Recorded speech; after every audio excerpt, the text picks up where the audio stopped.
ma joie et celui qui me délivre. Il est ma paix, à jamais ma justice. C'est là mon chant, Jésus est mon espérance, car ma vie est à lui pour toujours. Pasteur Mickey dit bonjour. Bonjour. Comment allez-vous? Je vais bien, ça va bien par la grâce du Seigneur. On fait avec Covid. Donc vous êtes dans les ultimes minutes de cette conférence-là. Oui, ça va bientôt commencer et je m'attends à vraiment quelque chose de merveilleux et de puissant parce que je crois que les chrétiens ont besoin aujourd'hui d'un rappel. Après un succès où vous avez eu 13 000 pasteurs au mois de mai pour une précédente conférence, vous allez mettre un peu la barre un peu plus haute cette fois-ci. Écoutez, bon, ça c'est une conférence spécialement pour les pasteurs que nous avions eue au mois de mai. Et effectivement, nous avons pu partager l'évangile avec 13 000 pasteurs. Et la prochaine fois, ce sera en novembre. C'est la conférence Build, bâtir, c'est pas la même que nous faisons maintenant, qui est une conférence, bien sûr, pour CTMI, spécialement pour la grande famille de CTMI. Et d'habitude, nous faisons cette conférence au mois de mai, mais depuis les 2 dernières années, cela a été impossible à cause du Covid. Mais l'année dernière, nous avons fait en virtuel au mois d'octobre, et cette année-ci, on fait la même chose. Fin septembre, on refait la conférence internationale en virtuel pour tous ceux qui veulent entendre.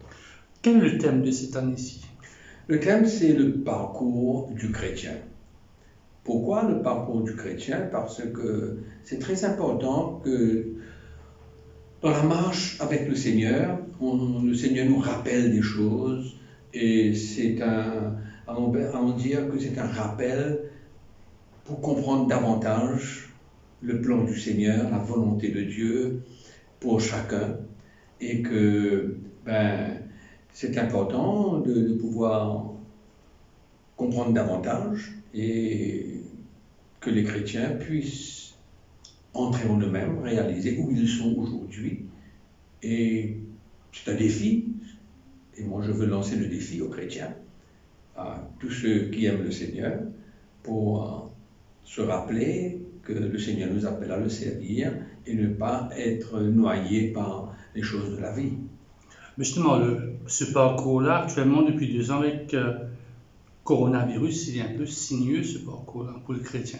Il ne peut pas aller dans le lieu du culte, il ne peut pas prier en groupe, quand on sait que la prière, ça a plus d'importance quand c'est communautaire, c'est tout le monde ensemble, c'est pas dans sa chambre devant un portable ou un écran d'ordinateur. Il y a un effet négatif dans le sens où il n'y a pas de rencontre publique, on ne peut pas se rassembler à plus de 50 personnes, et donc c'est un handicap.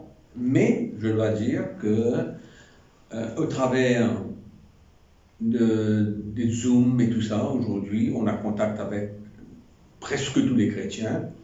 Et vu qu'il n'y a plus de Covid maintenant, on peut quand même se rencontrer un petit peu, on peut quand même visiter les chrétiens, mais on ne peut pas se plaindre, puisque je crois qu'au travers du Zoom, ça avantage un peu beaucoup de chrétiens, parce qu'ils n'ont pas besoin de bouger, surtout en hiver, ils n'ont pas besoin de bouger, aller dans un lieu public, et ils sont chez eux, et on les contacte par Zoom, on les voit, et on communie ensemble avec le Seigneur.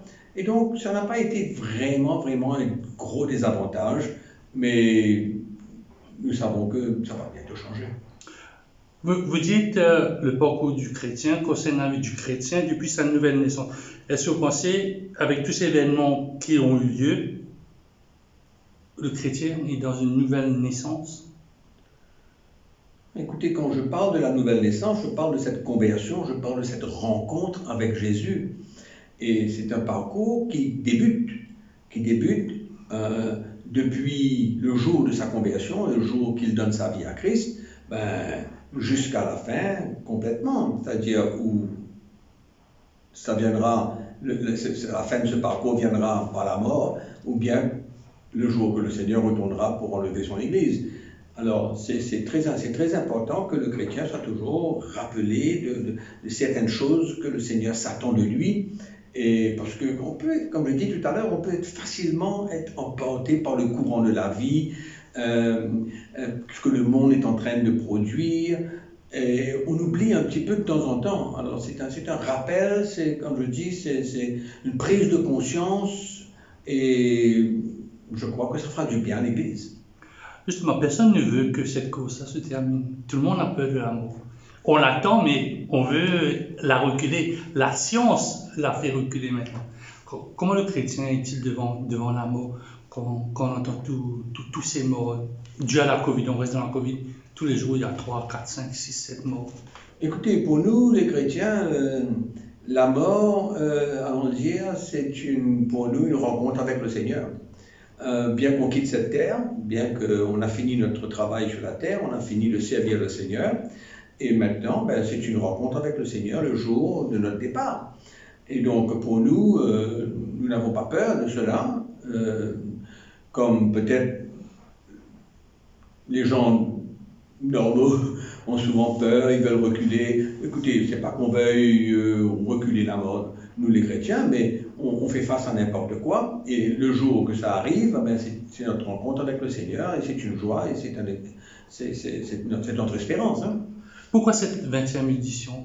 Vous auriez pu attendre l'année prochaine que tout retourne à la normale, que vous puissiez accueillir quelques pasteurs étrangers pour être une meilleure conférence? C'est vrai que quand la conférence est ouverte au public et qu'on peut se rencontrer, c'est différent, mais on le fera. Je ne pense pas que Covid va durer éternellement. Je pense que d'ici l'année prochaine, on pourra recommencer à pouvoir inviter les pasteurs, comme vous dites, et les chrétiens des autres pays peuvent venir à notre conférence annuelle. Donc, un jour ou l'autre, on finira par se rencontrer et avoir les mêmes rencontres que nous avions eues précédemment. Et je crois que ça va pas trop tarder à arriver. L'année prochaine, on pense que ce sera OK. Mais c'est presque devenu un jeu d'enfant pour le pasteur Mickey Hardy, parce que généralement, vos événements, ça se passe sur YouTube, j'en ai diffusé, tout le monde, vous êtes dans votre élément là, c'est pas contraignant, c'est pas le premier. Non, c'est pas contraignant du tout. Au fait, pour moi, c'est une joie, c'est une excitation, pour moi, c'est normal, c'est ma vie. Le Seigneur m'a appelé à prêcher l'Évangile, et donc quand le Seigneur parle, quand le Seigneur se révèle à son peuple, et que vous êtes en train de travailler avec le Seigneur et prêcher l'Évangile, c'est une joie extraordinaire. Donc pour moi, c'est normal. Permettez-moi de retourner sur le thème. Pourquoi ce thème de le parcours du chrétien? Parce que cette conférence concerne la vie du chrétien. La vie du chrétien, et c'est important pour lui de connaître le plan de Dieu, de connaître la volonté de Dieu pour lui, parce que souvent les chrétiens, ils ne connaissent pas le plan de Dieu. Et moi, je veux les encourager à connaître le plan de Dieu, à partager le défi, partager le challenge, partager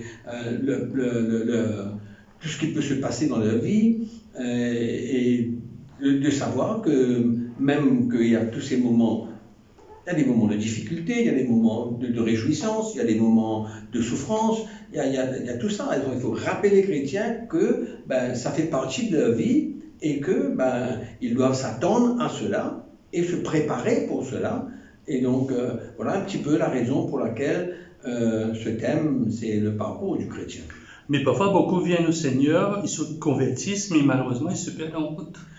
Mais voilà, ils se perdent en route, bien sûr, parce qu'ils n'ont pas suffisamment d'enseignement, ils n'ont pas suffisamment de recherche pour eux-mêmes. Donc c'est à nous, notre responsabilité, nous, les pasteurs de l'Église, de pouvoir leur porter la doctrine de Christ, de savoir c'est quoi la vie chrétienne. C'est pas simplement venir à l'église, c'est pas simplement faire certaines choses, mais c'est notre propre vie. Donc le Seigneur, il nous challenge, il nous met au défi au travers de la parole de Dieu. Donc c'est pourquoi nous voulons partager la parole de Dieu, la vérité. Donc c'est important de les rappeler le plan de Dieu.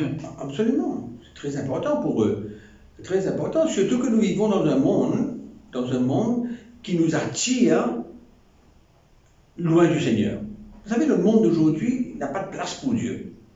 Et c'est dangereux pour le chrétien s'il n'est pas affermi, édifié, s'il n'est pas stable dans le Seigneur, il va se faire emporter par le courant de ce monde. Donc c'est important pour nous de les mettre en garde, c'est important pour nous de les avertir des dangers qu'il y a et comment ils doivent faire face à tout cela. Donc c'est un plan qu'il faut regarder tous les jours, toutes les minutes de sa vie? Écoutez, bien sûr, le chrétien, il a sa relation avec le Seigneur, il a cette communion avec le Seigneur, cette communion dans la parole de Dieu, cette communion dans la prière, donc c'est important pour lui. Si je peux comprendre, cette conférence sera en live sur les réseaux sociaux et sur le site web de vie. À part nous les Mauriciens, vous attendez à qui d'autre pour assister à ces conférences-là? Écoutez, je suis presque certain que nous aurons au moins des chrétiens qui vont connecter en live d'au moins 40 pays. Ça, c'est presque sûr. Et donc, c'est pas seulement pour les Mauriciens, c'est pas seulement pour les Réunionnais ou bien des gens alentours de l'océan Indien, mais c'est pour le monde entier. Et comme nous avons, même au travers de Covid, au travers de Zoom maintenant, nous sommes en contact avec des chrétiens de beaucoup de pays qui sont intéressés avec l'Évangile. Donc, nous pensons que pas moins de 40 pays seront connectés ce soir. Pas moins de... Oui, moi je dirais pas moins de 40 pays. Donc, ça va être en anglais, en français, ça sera en deux langues. Ça sera en deux langues, parce que la majorité des chrétiens parlent ces deux langues. Bien sûr qu'il y a d'autres pays qui parlent d'autres langues, mais nous ne pouvons pas tout faire. Ça sera traduit directement du français à l'anglais. Donc, ce sera possible pour les Français et les Anglais d'assister à la conférence en live. J'ai l'habitude que vous switchiez en français et en anglais. Alors, vous aussi, à certains moments, vous allez dans votre tête dire bon, je vais adresser ça un peu plus à mon public anglophone que mon public francophone, ou ailleurs, ou vice-versa? Non. Moi, je vais parler que le français, m'adresser en français, et ça sera directement traduit en anglais. Et donc, c'est comme ça que ça va marcher. Je voulais avoir une petite explication. Donc, si une personne rate aujourd'hui, il veut venir dans 3 temps, 4 temps, vous avez fini votre première partie, ce sera disponible, il pourra regarder en replay, on va dire, un mot un peu technique, en replay. Oui, bien sûr, ça sera sur YouTube, ça sera sur tous les réseaux sociaux de CTMI, ce sera... on peut vous donner les infos importantes pour suivre cette conférence. Pour n'importe qui ne peut pas participer à la conférence en live aujourd'hui, pourra certainement se connecter en YouTube sur CTMI YouTube, CTMI le website, etc. Donc il n'y a pas de problème, ça sera disponible pour n'importe qui. Quel sera votre prochain événement? Vous m'avez dit Build? Notre prochain événement international sera, Bâtir, épisode numéro 2. Ça sera en novembre, le 11 et le 12 novembre. Et là, on s'attend aussi encore à la première conférence. On était connectés, 99 pays étaient connectés. Et cette fois-ci, ça va être en 14 langues. Donc, il y aura au moins 13 traducteurs pour que c'est un peu plus long. Pourquoi ne pas essayer cette fois-ci, là en septembre, de donner ça en 14 langues, alors d'attendre le mois de novembre pour Bâtir? Écoutez, c'est pas évident, parce que on va prendre le message, on va envoyer à ceux qui peuvent le traduire en ces différentes langues, donc ça prend beaucoup de temps. Déjà maintenant, nous sommes dans l'organisation de la conférence Bâtir, pour pouvoir traduire en beaucoup de langues. Ça prend beaucoup de temps, ça demande beaucoup de travail. Donc, ce ne serait pas possible de faire ça presque en même temps pour Build en novembre et pour la conférence internationale CTMI maintenant. Donc, c'est bien difficile. Donc, les infos importantes pour suivre cette conférence qui commence dans quelques... Ça a commencé le jeudi 25. Ça commence aujourd'hui et ça continue demain, vendredi le 24, et ça se termine le samedi le 25. Et c'est à 18h30 tous les jours. Et bien sûr, comme vous avez dit tout à l'heure, c'est en live. C'est en live sur CTMI YouTube. Et donc, nous attendons à beaucoup de connexions en live pendant ces 3 jours parce que nous croyons que les chrétiens ont soif de l'évangile. Moi, j'ai soif de savoir votre première phrase. Elle est déjà écrite dans votre tête. Pasteur Mickey Hardy, elle est déjà écrite quand vous allez vous lancer à 18h30. Écoutez, oui, on va se lancer. On va simplement, accueillir tous ces chrétiens et leur dire qu'on va maintenant participer à un beau repas succuleux, qui est bien sûr la parole de Dieu, qui est l'évangile, et aussi les accueillir et leur demander d'ouvrir leur cœur à tout ce qu'on veut partager avec eux. Des moments importants que nous aurons pendant ces 3 jours, je suis certain. Ce sera important pour vous aussi, ces 3 jours? Bien Très sûr. important. Écoutez, la parole de Dieu, c'est pour tout le monde. Quand je prêche l'évangile, réalisant que personne n'est parfait, donc la parole de Dieu est non seulement pour ceux qui écoutent et pour moi qui l'annonce en même temps. C'est certain. Parce que personne n'est arrivé, personne ne marche dans la perfection. Nous sommes en train de courir une course vers la perfection. Donc la parole de Dieu qui va être annoncée pendant ces 3 soirées, et non seulement pour tous ceux qui écoutent, et pour moi aussi. Pasteur Mickey Hardy, merci beaucoup. Bonne conférence. À moi de vous remercier, et j'espère que vous écouterez la conférence aussi. Bien sûr. Il serait possible de tenir cette conférence malgré les frontières qui sont fermées et malgré le Covid. Mais nous rendons grâce à Dieu et nous sommes heureux ce soir de nous réunir. Notre première soirée, nous aurons 3, peut-être 4, 5, 6, mais on ne sait pas. Nous rendons grâce au Seigneur, nous vous accueillons encore ce soir.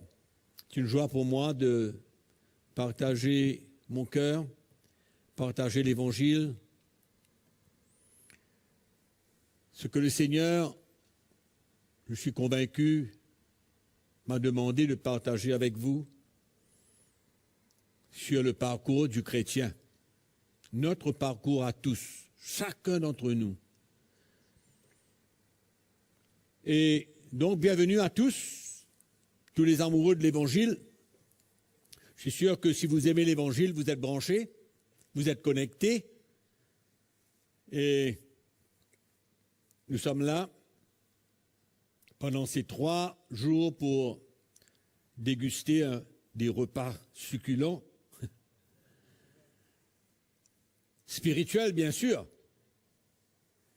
mais bien entendu, bien épicés parfois,